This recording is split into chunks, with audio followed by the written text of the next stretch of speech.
Hey, good afternoon, team, or good morning, wherever you're calling from or dialing in from. Thanks for taking the time today to be with us. My name is JJ Cummings. I'm from the class of '89, coming to you from Virginia Beach. I retired from the Navy about 2 years ago, and I work currently in Virginia Beach for Boeing Defense, Space and Security. I'm in business development. I also have a side business doing leadership keynote speaking. But I just want to thank you for taking your time today. I'm a member of the Alumni Council. And if you could, Stephanie, call up that first slide. I can see it there. Okay, well, Stephanie, calling the slides up. So Alumni Council, if you're not aware, I was not aware of this, so about a few years ago, is a collection of about 20 or 30 alumni. And our job is to be basically a liaison between the school and the alumni network, and I think ultimately to the students. So of that committee, there's about three or four, I'm correction, that council, there's about three or four committees. Uh, I am, and the folks you'll see here speak shortly are also on this regional and professional development committee. We're tasked with getting alumni on campus to kind of liaise and teach, if you will, students, and also run events, coordinate events, and get ideas for events out in the various markets throughout the country and throughout the world. And we're going to do, this is our first panel that we've actually done online as the Regional Professional Development Committee. And as you know, it's focused on network. And we're going to do a series of these over the coming months, maybe once a quarter. And the focus is on, of course, building an alumni network, growing it, and then focusing on new alumni, and even in certain cases, seniors or juniors in college at Bates, to help them prepare for life in the business world. And this is going to help us to kind of stay involved with Bates students, young alumni, and alumni throughout the network. So if you could, next slide, Stephanie. All right, the goal for today, and I'm new to this, being maybe for 32 years, learn about networking. And then we have some pros from Dover, some three alumni who are very well versed in this. We'll talk about their experiences and how to do it properly, and then probably more importantly, how not to do it. And then the goal from this, when you leave here in about 57 minutes, is to give you the ability to start growing your network, building it right when this panel ends. So we'll go to the next slide. All right, for today, introduction is almost complete. As I mentioned, three fantastic alumni, all members of the Alumni Council, will speak today. And then as questions arise, if you have something you want to bring out, throw it in the chat. We'll capture it for our question and answer period. We're going to target about 6 or 7 minutes per speaker to allow plenty of time to either take questions live.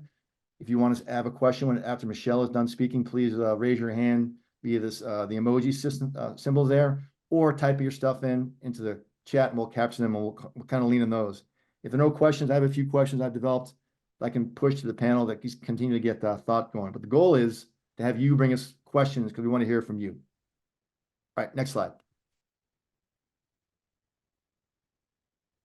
All right, first off, Dan Barsky's up. Class of 03, he's a technology and data lawyer and a partner in the Miami office of Holland & Knight LLP, and also an adjunct professor at the University of Miami School of Law, where he's co-director of the Startup Clinic. Dan regularly represents clients in intellectual property, information technology, and data-related licensing and transactional matters, including mergers and acquisitions, private equity transactions, joint ventures, and multilateral and multinational licensing agreements. He regularly speaks on matters of artificial intelligence and the law, and is a member of the firm's Chambers Rated Digital Assets and Blockchain team.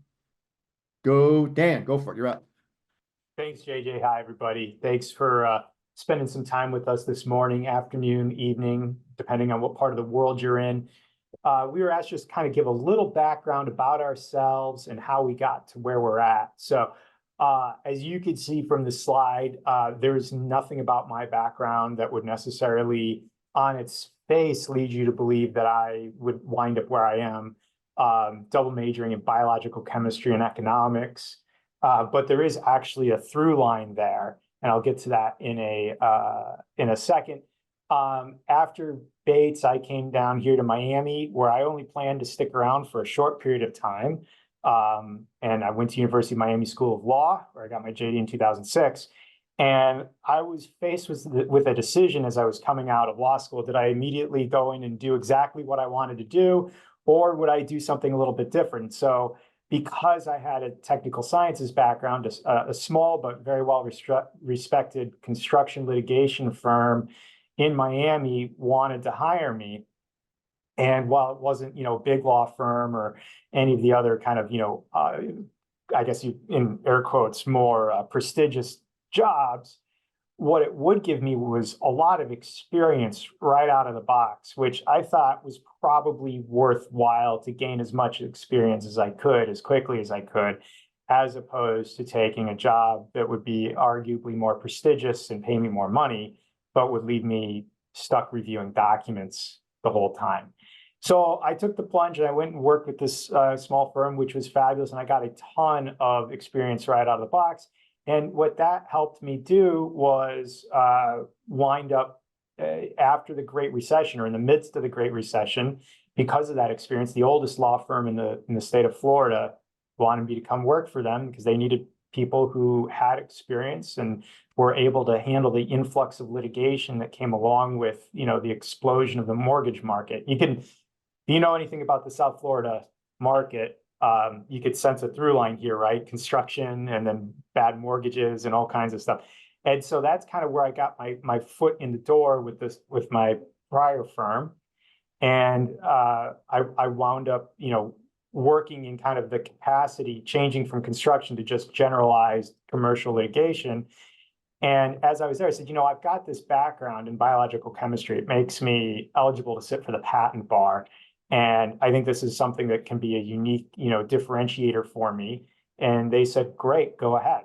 And so I used then the Bates degree to get my way into the patent bar and helped start the firm's intellectual property practice group, and worked in that capacity for a number of years, for over a decade, and built my profile up to the point where the largest law firm in Miami came knocking and asked me to come over. And I said, yeah, I'll come, work with basically their premier group and be their technology specialist for the group. And that's where I am today. So that's kind of the background, how I got here. It's a interesting series of twists and turns, maybe not the most logical at first, but when, I like to think that there's kind of a common through line there of gaining experience and then using that experience to leverage myself to more desirable positions for me. Remember, it's going to be different for everybody, but to get myself to where I ultimately wanted to be.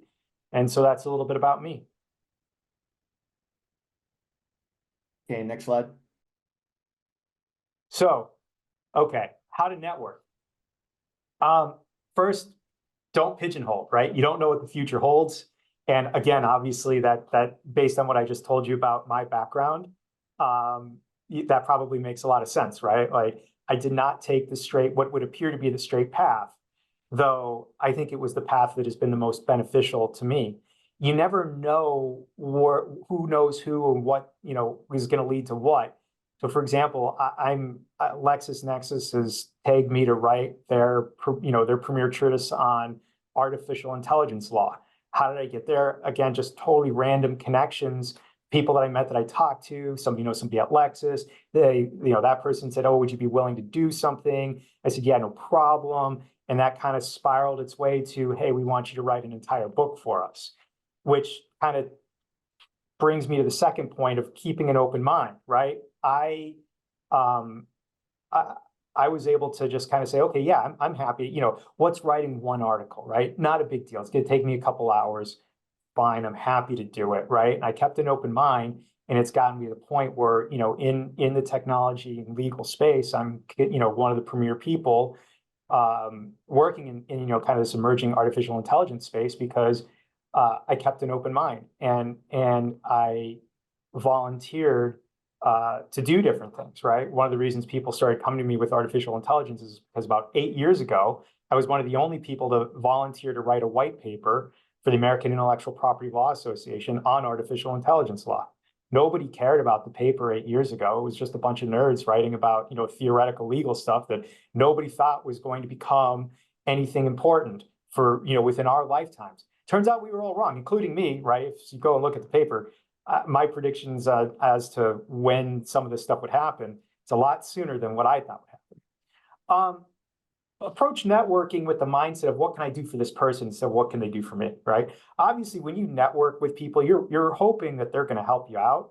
in some way, but it's very important that you also approach it with a what can I do for you standpoint, because it needs to be a bilateral relationship. In fact, I just was at an event where I was meeting somebody who had been connected, one of my partners connected me to.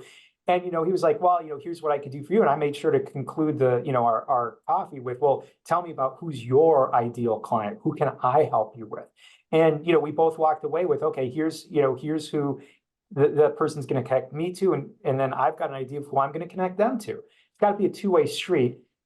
Make sure that you're really working with that. And again, that feeds into the first 2 points here, right? Having an open mind. I might make a connection there, and all of a sudden that spawns something else that is beneficial to all of us. You never know. And then the last thing, this is something I found to be really useful, is look for opportunities where your profession is underrepresented. So, for example, I'm going to go to the International Trademark Association convention in Atlanta next month, right? And it's going to be a bunch of lawyers. It's going to be like the most hated place on the planet, because it's going to be like 10,000 lawyers all talking to each other, and everybody's like, oh, we're going to stay. So stay away from Atlanta next month. But the reality is, right, like that's important, because I work with a bunch of foreign attorneys and I got to have them helping me out, and I need to have some face time with them. But it's not going to be great for generating new business for me or meeting people that are going to really help grow my practice, right? It's really good for having people that are going to be able to help me when I have a need, but not in terms of generating new work or any kind of new engagements. I've found it to be really useful to go to conferences, go to events where it's really not about whatever your profession is. So for me, it would be industry events where there are not a lot of lawyers, right? Because then you stand out. It's like, oh, here's somebody who's an expert for me in this legal space, and I need help in that, right? Dan, JJ, you got 2 minutes. So Yeah. you got a couple slides, 2 minutes left. And so I think that's really important. I think that can be a really useful thing, is to look for where your cohort is not, and go meet, potential clients or potential whatever it is for you at their space. So Steph, we could go to the next slide, please. Next slide. Okay. Here's things that you shouldn't do, right? First of all, don't ask me. If you're reaching out to me, I don't bite. Please do. But don't ask me to schedule for you, right? You're asking me for my time. So make it easy for me to give it to you, right? I've had people from Bates reach out to me on LinkedIn and say, okay, yeah, I'd love to pick your brain on something. Okay, great. Please, propose some times. Let me know what works for you. And what I get back is, well, here's a link to my calendar. Let me know. I'm like, nah, I'm not going to do that. First of all, you don't know if those links are blocked by spam filters or other things, right? Like if I'm clicking on my work computer, it's probably going to be blocked. But second of all, don't make me go through the work of setting up the meeting that you asked for, right? You should do it. And so let me give you an example of the right way to do it. I had some students email me yesterday, say, hey, look, we know you know something about this. We're working on such and such. And, we'd love to get together with you. What works? And I wrote back and said, look, here's some times, right? Perfect. And they're going to do the work setting it up. Next thing, don't ghost me, right? If you message me and say, I would love to ask you about such and such, and I write back and say, absolutely, please propose some times that work for you, don't not respond, right? I just had that happen to me from a Bates alum asking, for some advice, and never heard back from that person. And then the last thing is follow up, just because I may unintentionally ghost you, right? I get a lot of requests. Everybody gets a lot of requests. I may have lost yours. It may have gone to spam. I might have gotten behind. I might have just forgotten to respond. There are a lot of demands on my time. It's not intentional. Just follow up with me, right? If it's going to be something that I'm not interested in, I'll tell you. So just make sure you follow up. All right, last slide. Keep it quick. See, it's only one bullet, JJ. I'm going to make it real quick. Nice. Make it easy for me to help you, right? You're asking for me to take some of my time. Remember, I sell my time, right? Like at the end of the day, that's what a lawyer is. I bill, in 6-minute increments.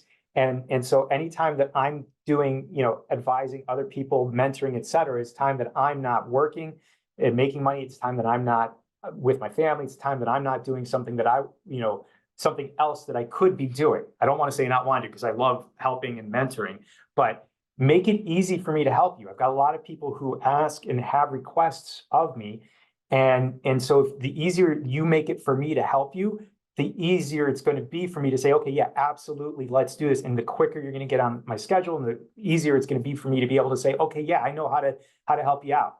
So just make it easy for whoever it is that you're networking with to help you. So for example, the person that I was networking with, I said, you know what?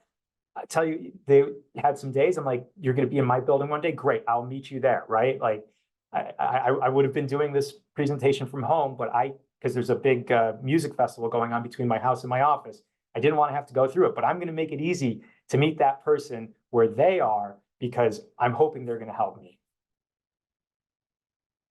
Cool. All right, thanks, Dan. My takeaways, what can I do for you? Make sure you return phone calls, return emails, respond, follow up, and make it easy to make the connection occur. So thank you.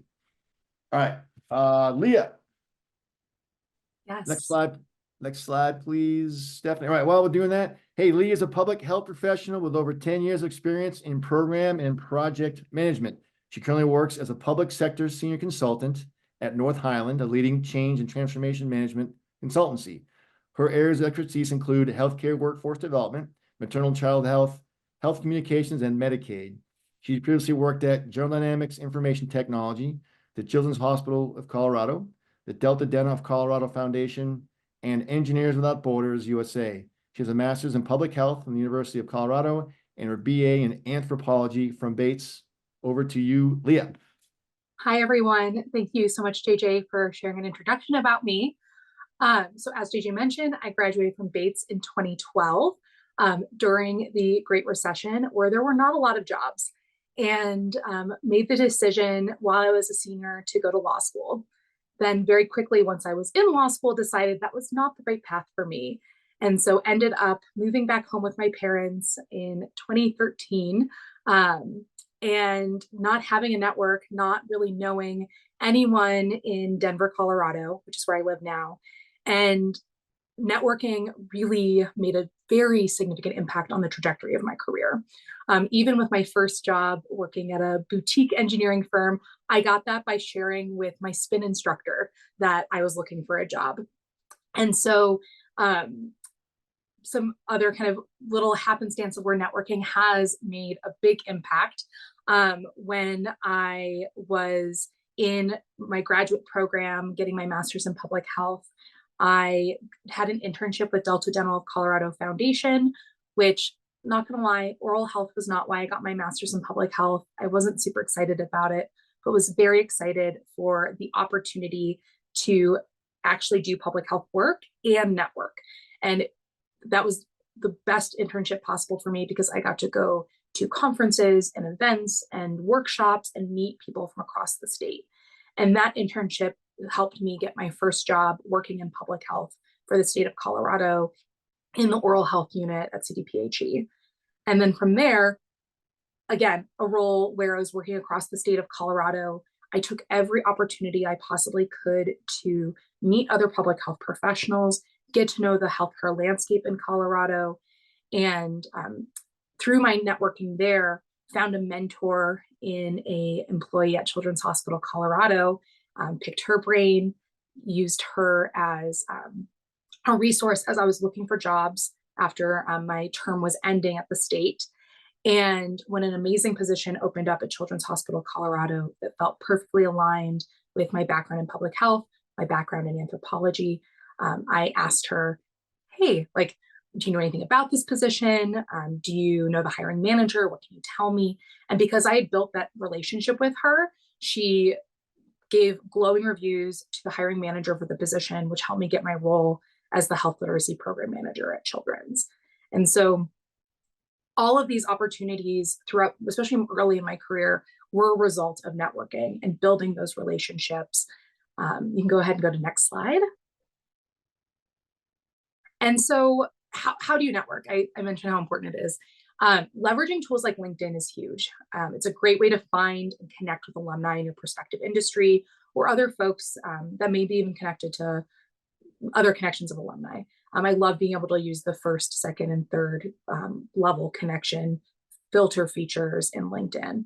And that is actually how I found a Bates grad who was getting her master's in public health from the same program. So when I was doing research on MPH programs, it was really helpful to be able to pick her brain. What do you think of this program? Do you feel like it's helping you get to where you want to go? Attending in-person networking events. I know that they can be intimidating, especially in this post-pandemic world. I know it is very hard for me to leave my house, but it's worth it. And especially when you're a young professional, most people are really excited to talk to you and share about their experiences and help you continue to grow in your career. It's important to introduce yourself to people, take the initiative to say hello, be prepared for some small talk. Come prepared with a couple of questions that you want to ask. And if you're not really sure what you want to ask, there are some really great resources. Even if you just Google some different types of questions to bring up at a networking event. It's also important to schedule informational interviews with people in roles that you find interesting and come prepared with questions. I made the mistake once of going to an information interview not prepared, and there was a lot of awkward silence. So definitely don't do that. I was very lucky that the person was very gracious and gave me some tips on how to be a better networker. And so definitely coming prepared with questions, even if you jot them down in a little notebook, can be really helpful. Ask folks if there's other people that you should meet with, if there's anyone they'd be willing to introduce you to. I've had several great networking opportunities that came out of asking someone like, hey, I am really interested in that. Who else do you know that you think would be willing to chat with me? And then I also always recommend, always send a thank you email as a follow-up for networking, for job interviews, for everything. Always say thank you for the person's time. It's also really helpful as well if you can even like highlight what you got out of the meeting. It makes it more personable and personalized and meaningful for the person to know that this is how you help them. All right, next slide. Networking process fouls. Don't expect a job or internship offer. A lot of times when you're doing networking or informational interviews, you're really just learning more about the field. You're learning more about what opportunities may be out there.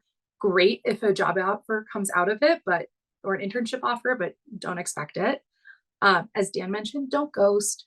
It is so rude when you have followed up with the person, you are scheduling them for, or working with them to schedule a phone call, and then they disappear, or they don't show up to the phone call. That is the worst feeling in the world. So please do not do that. If something happens and you can't make it anymore, please send a communication letting them know, hey, something came up, I can't make it, I'm so sorry, let's find another time to connect. Things happen, everyone understands.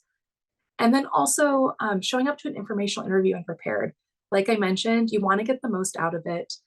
You want to make sure that the person you're doing an informational interview with feels like you're not wasting their time as well. And you have such precious limited time with them. You want to make sure you get the most out of it. And that's it for me. Oh, my takeaways. Like I said, always follow up with thank you email. It really is such a simple, easy thing to do that makes a huge impact and makes a great impression on whoever you're interviewing with, whether it's for a job interview or an informational interview. All right. Thanks, Leah. My takeaways, LinkedIn, using a filter to find alumni in the network. I'll probably want to ask you more about that a little bit because I'm not super LinkedIn smart. The informational interviews, that was something that came across as you were speaking, something I'm not familiar with. So I want to ask you some questions about that in the follow-up session, what that looks like, how to prepare. I mean, no kidding, how to prepare, how do you do research on the person you're meeting with, what that kind of the mechanics of that. And then heck yeah, on the thank you email. And I'm old school. I'm a huge fan of the handwritten note. So if that's a possibility, obviously times of the essence, but absolutely thank you note, text, but preferably I like to mail, drop a letter in the mail. That shows a lot to your writing style, your penmanship, and how you put it together. So it's something that I'm a big fan of. All right, thanks, Leah. And our last speaker, Michelle Pham, class of 2015. While Stephanie pulls those slides, there she is the chief of staff of the product solutions team at TikTok, and owner of the home goods line Inner Child, launching summer of 24. That's a few months from now. And Inner Child is bringing joyful and whimsical designs to consumers that are 100% handmade by artisans. And that's a period. At TikTok, Michelle's teams build new ad formats and automation solutions for advertisers. Michelle serves on the board of the Asian American Arts Alliance. Over to you, Michelle. Thank you. Hey everyone, it's such a delight to be with you today. So I wanted to actually share something from real life. This is an email that I sent in 2015, almost about 10 years ago. And it was a thank you note to the person who helped refer me into my first job after graduation at Google. So as you can see here, I've followed up with her for some time. And I also, to JJ's point, I sent her a gift afterwards too. I dropped it in the mail. I wrote a card and she received it. Those personal touches, very few people actually put effort into these days, I feel. So when someone does that, it really does stay on my mind. But we can move to the next slide, Stephanie. All right, so I graduated in the class of 2015. I think one slide before, Stephanie. I graduated in the class of 2015 with a sociology degree. And I started my career at Google in San Francisco. I did a couple of various things. My last job there was an account executive in the pharmaceutical division, but formerly to that, I was doing a lot of e-commerce, DTC businesses. But as you can see, the job I got at Google was through a Bates alum. She said I was the only person who actually reached out via the handshake platform to actually ask for a phone call. Most people just sent her an email, but didn't actually ask to hop on the phone to kind of discuss strategy to kind of apply for the job. The role I currently do now, I'm the chief of staff of product strategy org. What that means is we build the ad formats that you see. I know when you watch TikTok and you're like, oh, these ads, I could be done with them. That's my team. We build them. Most tech companies, their revenue stream comes from a lot of advertising. So that's been my bread and butter for almost about 10 years is advertising in tech. And that also kind of came through a networking opportunity. When I was running a lot of the Talks at Google program at Google, Talks at Google is basically our internal system where we kind of invite a lot of luminaries, authors, and folks to kind of entrepreneurs to come in and give talks to our teams. Someone had seen one of my talks and she had asked me, hey, we have this open role. We're looking for someone with your profile. Would you be interested in potentially coming over? I said, sure, let me explore this opportunity. And both roles I've had in my career so far have been very inbound. For opening my own business this year, I've invested a lot of my own cash flow into this. And a lot of this is building networks from the bottom up. So I'm going to share some tips of what I've learned to these past few years. If you could go to the next slide. So I think when you first start to network, I think you have to ask yourself the question, like, why do I want to do this? Who do I want to talk to? Because that will kind of make it clear as to who you want to target, right? So for example, I knew I kind of wanted to do some stuff in the home goods space. How could I kind of meet people in that space if I'm currently working in tech? First thing I did was I tried to make a lot of content around home decor on TikTok. When I started doing that, people kind of started naturally inbounding me because they liked the content that I was making. So there was a lot of feedback that people could give me.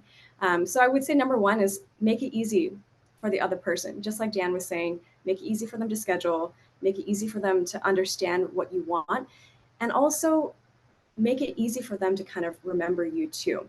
I feel like I get a lot of inbound every day, and I only have so much time because I'm working 2 jobs now. I work during the day and I work during the night. And so I would love to help everyone who reaches out to me. But unless something really stands out and I remember it in my day, it's sometimes hard for me to get back to that person. So the second thing I would say is come prepared with thoughtful questions, proper research, and ask. So for example, when I started putting out a lot of my content on TikTok, I had an editor from Architectural Digest reach out to me. Recently, he and I had dinner. We're professional acquaintances. We're not best friends, but he and I had dinner and I asked him a bunch of questions about, hey, I'm going to launch this business. You work at Architectural Digest. It's, a premier curator of taste. So I want to know, what do you think I should do, to kind of launch it successfully? He introduced me to a few publicists. He introduced me to a few folks in his industry who thought this person, if you hire them, might be very helpful in launching your business. So I think if you know what you need, it's always easier for someone to kind of find an answer for you. Another example was there was another alum who recently reached out to me, and he's starting a business, and he said, "Hey, do you happen to know alums from these companies, Tesla, PayPal, Uber? I'm looking to see if some of these folks have sold their stocks and to do some research on them." That was a clear ask. I could quickly think on it and text him back. And I think the third thing is, like I mentioned, why should the other person care? What's your narrative? How can you stand out? And maybe, if you have graduated, you might have a portfolio of something for someone to review. Or if you're currently in college, you might also have some interesting projects that you're working on. And if not, maybe there's an article that you can send as a follow-up. Hey, I remember we discussed this. By the way, I saw this article in the news the other day. Thought it might be interesting. It might be an interesting read to you. Sending articles is a great way, I think, to keep following up with people if you don't have something, if you don't always have a new update. It's just a way to kind of start conversation and keep people, keep you top of mind with a lot of people. And I think the last thing is practice. Just like a muscle, the more you do it, the better you get at it. And I attached here an example of the emails I sent to Morgan, who referred me in at the time. And you can see these are just some of the many emails that she and I had over the course of time when she referred me to the time that I got the offer. So the first thing I had sent to her, of course, I was much younger at this time, I was 21. I had said, "I'm looking to get in touch." I sent her a holiday update to say, "Hey, happy holidays. How are you? How is everything going?" Then I told her when I finally started scheduling, an interview. When I finally moved on to second round, I also said, "Hey, can I chat with you this week to get guidance?" So a lot of it is kind of, I think continual touch points really do help. So if we can move to the next slide, Stephanie. I think with the networking process files, these things are pretty straightforward. Just imagine you're going on a date, right? If you're going on a date with someone new, don't put the other person in an uncomfortable position when they're just getting to know you, right? So, make sure you pace the conversation right, be appropriate. Don't make asks that seem very out of left field when you've just met someone. I think number two is, this is simple, but if it's a call, make sure your tech works and that you're in a quiet area. If the person's offering you their time, respect their time. And lastly, I think making requests with no follow-up and or appreciation is something that I view sometimes as a faux pas, mainly because at this stage, I feel like most people don't have a lot of time. So if they're offering you time away from their families, away from their work time, whatever it may be appreciative of that and try to let them know, like, thank you for the time. And if we move to the last part, I think my biggest takeaway of networking is like, don't ask, don't get. Networking is not meant to be something just for folks who have, trust funds or like parents who are executives at XYZ company. You can build your network. Being a Bates alum, I think, is a built-in network for you. You have access to these thousands of people. You can ask them anything. There's someone who will take your email, even if another person's too busy to do so. So make sure you know what you want and then ask for it, because I'm sure someone will actually take the time to kind of carry you to wherever you want to go next. And so I'll pass it back to JJ for a Q&A section. All right. Thanks, Michelle. My takeaways from yours. I like to be memorable. That's something I think the follow-up, the touch points you mentioned about sending articles, that's huge. And a huge fan of that as I'm learning this business. And then I was thinking out loud now too, that people want to have the opportunity to offer advice. So asking them for their opinion on something, I think that's a great way to answer the mail, being memorable. And yeah, touch points, you stress that. And then don't make asks too quickly and definitely follow up and show appreciation. And then I saw Lou on the chat, Lou Weinstein, Lot 68, I believe, said, hey, he's a big fan of the mail or a phone call, a little more interactive and personal than an email, electronic. I'm also old school. I'm a fan of that as well. I like you, don't ask, don't get. Totally get that. The squeaky wheel gets greased. Doesn't get greased unless you do something about it. So got to lean forward and make it happen. So thank you, Michelle. Appreciate it. All right. I don't see no, if any hands go up for question, if not, I have something I want to ask, because as I mentioned, I'm new to this, so I have stuff I want to learn about.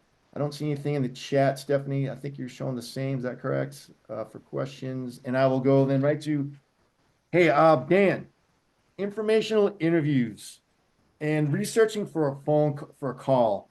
Okay, it's easy to say do the research, but what does that look like? That's the what to do. Okay, great. How do you do it? How do you suggest? Obviously, LinkedIn, Google. What kind of stuff should you gather? And how much should you go? How much should you prepare for this call? And what does that look like? And I'll offer that to each of the panelists. Over to you, Dan, first. Keep it short. Yeah, I always love when people say, "Oh, I love your background," blah blah blah. I'm like, "Did you even read any of my stuff?" Like, especially for me, right? Because as lawyers, we're not allowed to use pseudonyms. We have to have. I mean, you really do have to have like public records about you. So, look, cyberstock.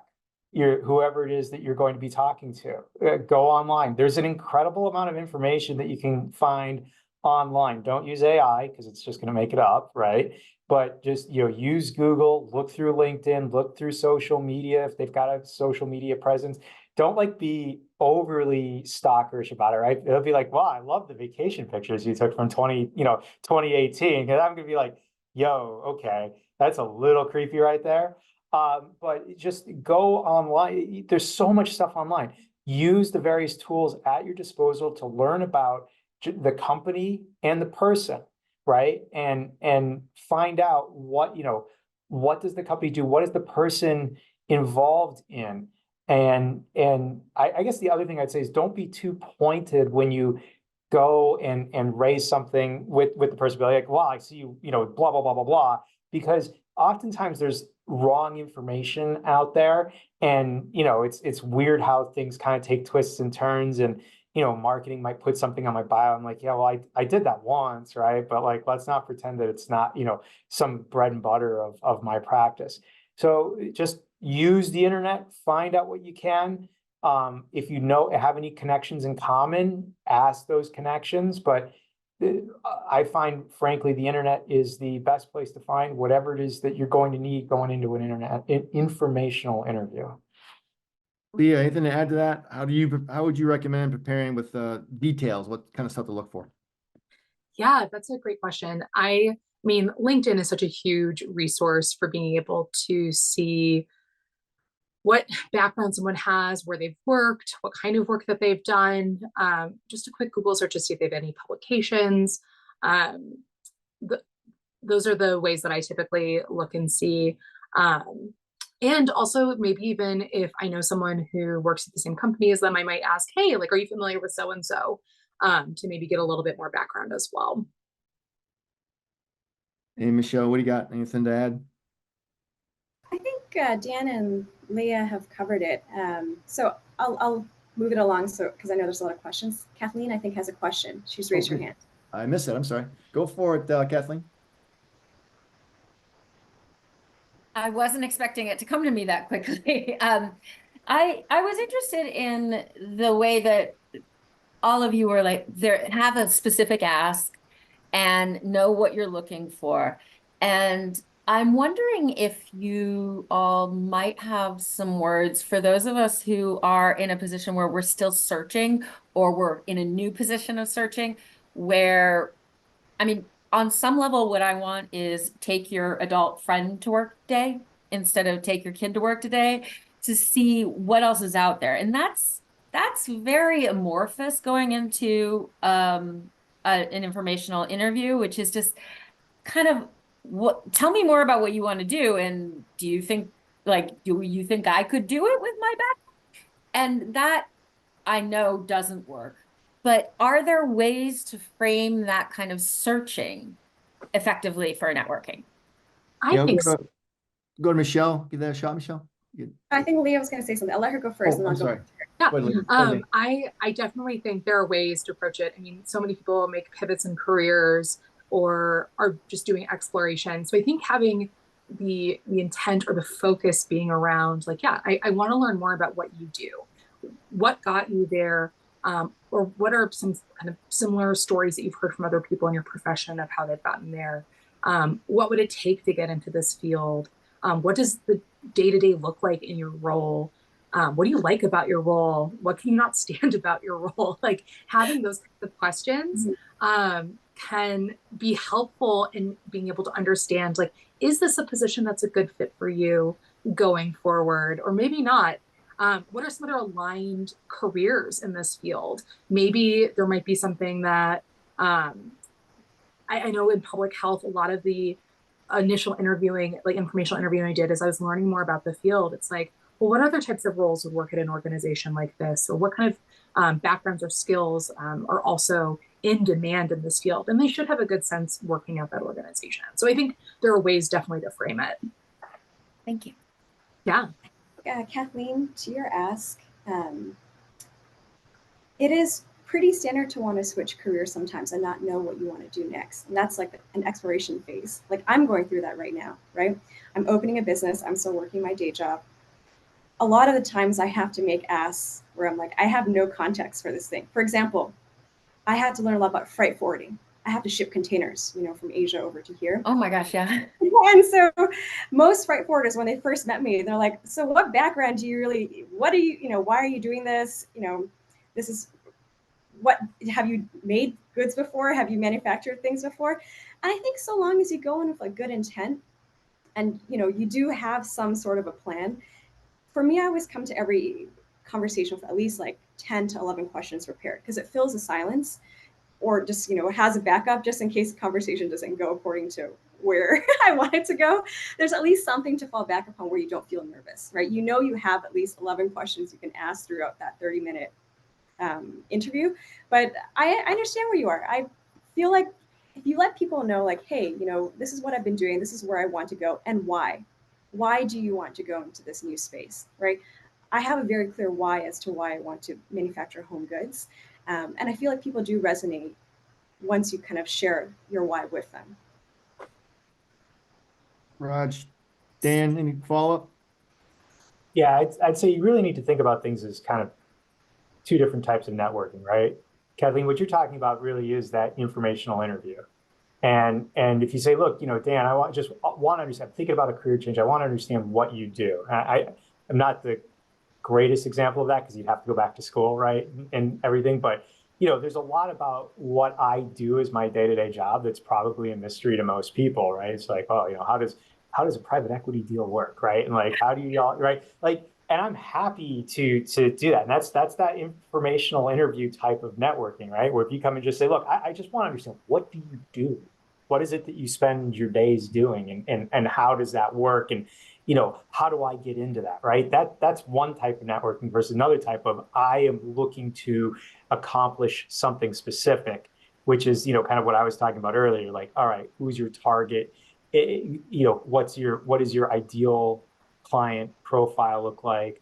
What does your, what's your story, et cetera, right? And those are kind of two different branches of networking. But I wouldn't hesitate at all to just say, look, hey, Dan, or hey, Michelle, or hey, Leah, hey, JJ, I want to understand more about what it is you do. I'm thinking about making a change or considering it, and just want to understand, like, what are the differences, and can you spare some time? Just tell me about yourself.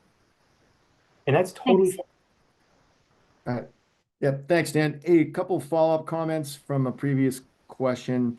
I think asking a question that shows you did research is a nice way to kind of bake in that you actually did the research. So something along the lines of, hey, I saw that back in whatever that you did this thing. Can you comment on that? Or what were your thoughts about that, to show like in a subtle way that you did the research? And then, we have a really strong veteran group to get folks prepared for the business world when they do leave the military, the Navy in particular, in my case. But I did love this quote that I was told by a friend of mine. You start looking for your next job on day one of your current job. So, because the second you get a better job with better pay and a better fit, see ya, because there's no, loyalty, if you will, to a company if there's something better comes along. So these interviews are vital to finding out what the better fit is with a better job, better pay, better lifestyle. And you do that by these interviews. Something that definitely came to mind when I heard you guys squawking. Any other hands? I'm not seeing any. If not, I got another question here. So are there any other networking opportunities outside of traditional events and job fairs that, well, I don't know. What are job fairs like? For you, for Dan, Michelle, Leah, are job fairs a good thing, or how do you feel about them? Never haven't been to one, but I know they're out there. What do you think? Let's go, Leah first. Any comments on that? I'm trying to think the last job fair I went to. It must have been when I was in grad school. I personally find other types of professional networking events more helpful, but at least that's specific to my industry. So I know the Colorado Public Health Association will have different types of networking events. When I attend conferences, there will be different types of networking, happy hour type things. That's where I find the most value. But I do think that if you're first getting started, just even flexing those muscles, building those skills, going to those types of job fairs can be helpful. And I also think too that, I mean, it's worth trying everything and seeing what sticks. Like throw everything at the wall and see what sticks. Because it is so dependent on your industry and your community. And I think things that work well in Colorado might not work elsewhere just because of what the corporate culture is like here. So that's my 2 cents. Hey, real quick before we close out that question, there's a student from Bates, class of 26, down in from Commons, the center of gravity of Bates College. And her question is this for all three. I learned a lot. My question for Daniel, Leah, and Michelle, please offer your insight for students. How do you think we should approach networking with the quote, what can I do for this person mindset, especially when talking to people with extensive experience in the field? So how do you ask that question to an expert in that field? I'll go to Michelle first. That's a great question. Thank you, Lynn, calling from Comments. Lynn, thanks for your question. When I talk to people who are like 17 to 21 and who are in college, I enjoy talking to them because it's an insight into a world that I'm no longer a part of, right? Your generation has different priorities, different learnings, different ways of being. And for me, that's enough added value because I'm like, oh, I really want to get a pulse of what you're interested in, what's happening on campus, et cetera. I think what Dan was referring to is, maybe at a later point when your career takes flight, you never know when you might be able to do something for Dan, right? Let's say hypothetically you become a very talented graphic designer. We talked this year. 5 years later, you have fledgling, very developed career. I could call on you and say, hey, Lynn, I've seen that you've been doing very well. I'd like to maybe hire you as a freelancer to work on some designs for my business, right? I think that's kind of also a good way too. And I think number 3 is, like I was mentioning, with those articles or just kind of small touch points or updates, sometimes it's fun to read mail where I don't have to necessarily always take action. Most of my email that I get now, I always have to have a response to that's kind of serious and thought out. So sometimes just having a nice nugget of, hey, by the way, I just want to update you. I'm graduating this year. Here are some of my plans. This is what I've been doing. It's just fun to kind of read those updates as well. I think everyone has something to offer, but I'll let Dan kind of speak to this because I know he was. Real quick, Michelle, do you prefer an email hit or LinkedIn or all the above for those staying connected and just touch point level? I have to be honest, LinkedIn is like the inbound, easiest way to kind of get in touch directly, but afterwards email, because the truth is I don't check LinkedIn very often. That it's not as critical for my day-to-day work, right? Like at TikTok, I don't really need to go around. And also for my business, I already have direct connections I can just talk to for manufacturing. So I would say email is probably the best. And then later, for alums who I come very close with, I give them my phone number and then we can kind of text and they can update me from there. Okay. All right. So start LinkedIn and go to email. Thank you. Dan, any comments on that? I guess your comment from your slide. Yeah. Hey, Lynn. Look, the reality is, people that I don't, right? At the end of the day, I don't, looking at my slides, I don't know how the world is going to play out. Again, like Michelle was saying, different generation. I mean, particularly between me and you are definitely different generations, right? I mean, it's 23 years difference. And like, look, I was driving my son to school today and I had the oldies station on and they played on the oldies station. They played Closing Time by Semisonic, which was when I was a senior in high school. So I had to pull off to the side of the road and cry on the corner of, side of I-95 for a little while because that hurt. But I don't, that's the idea that that was an oldie to me, right, is something that, you know, for your generation, you say, oh yeah, it's definitely an oldie. But that gives you all a perspective that I lack, right? Like, I don't know what's cool today. Not that I ever knew it was cool, but definitely not what's cool today or what's, you know, trending or any of these. Like, I don't use TikTok, Michelle, no offense, because of data privacy concerns. But, you know, like, I don't know what's going on TikTok. I don't know what's happening. And so, you know, a bunch of people that I have no idea how that network may be useful to me in the future. But for example, right, I do a lot of work. I'm part of my firm's early venture group. And so all the time, I've got these startup companies that are looking for, I had one of my partners tell me, ask me a week ago, hey, do you know where I can, you know, I've got a client who's looking for some good engineers. You know, maybe, you know, as some good graduating engineers, and I could make that connection. And how does that help me? Well, now I just helped out one of our firm clients by putting him in touch with a good employee. It has nothing to do necessarily directly with me, but ultimately maybe I get some more work out of that, or if nothing else, I've got a happy client.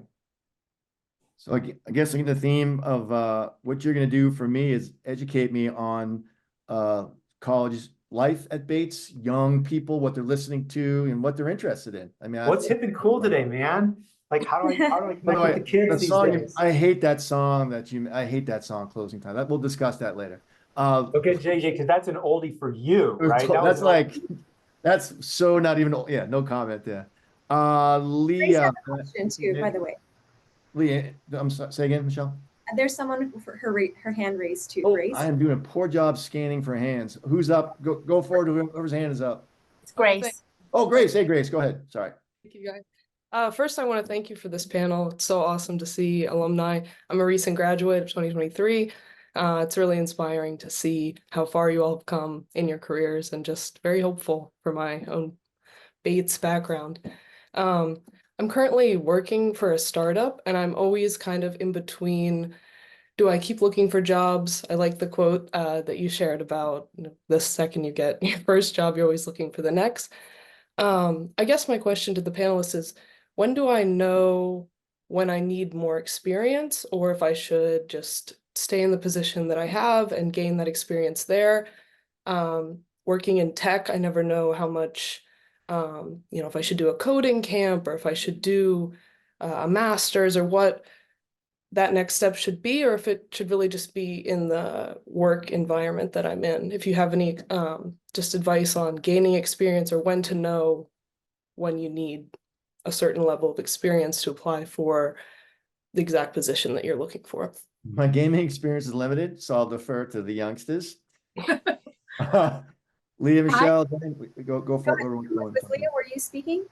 Yeah, sorry. I think when thinking about whether you stay in a role or you are looking for something else, you want to think about, am I still growing? Is this getting boring? Is this getting stale? Are there opportunities for me to continue growing here? Yep. And Michelle put that right in there. No longer growing, stretching. I think that informational interviews can be helpful too. Talking to other people in your industry to be like, what should I be thinking about next? Is a master's program or coding camp going to help me get to where I want to go in my career? Because I know for me in public health, a master's in public health is considered a terminal degree. Like you have to get an MPH in order to progress in public health. Like that is just how it works. But I know not all industries are like that. And so talking to people who may be in your field can help point you in the right direction there. Thank you. And Yeah. Some things okay, on the real side. quick. I call it the Sunday night test. If you are on Sunday night waiting to go to work on Monday, are you dreadful that it's Monday, or are you looking forward to Monday? And if it's the dreadful litmus test, you're like, you know what, maybe it's time I'm not able to stretch or expand. But that's for me. If you're not looking forward to Monday morning, then time to start, keep looking, keep networking, because that's not making your heart, energized and lighting your fire. Time to look for other options. So that's the Sunday night test. You dread it, or do you look forward to it because of what's coming to you on Monday? And I think I cut somebody off. I was just saying, I think Grace too. I just remember when I graduated from college, you always are eager to do more and achieve more and like keep climbing whatever it is you're doing. But I also say enjoy the time, because sometimes you've got a good thing going and you don't realize it until retrospect. And so I wrote some things for you here on this side.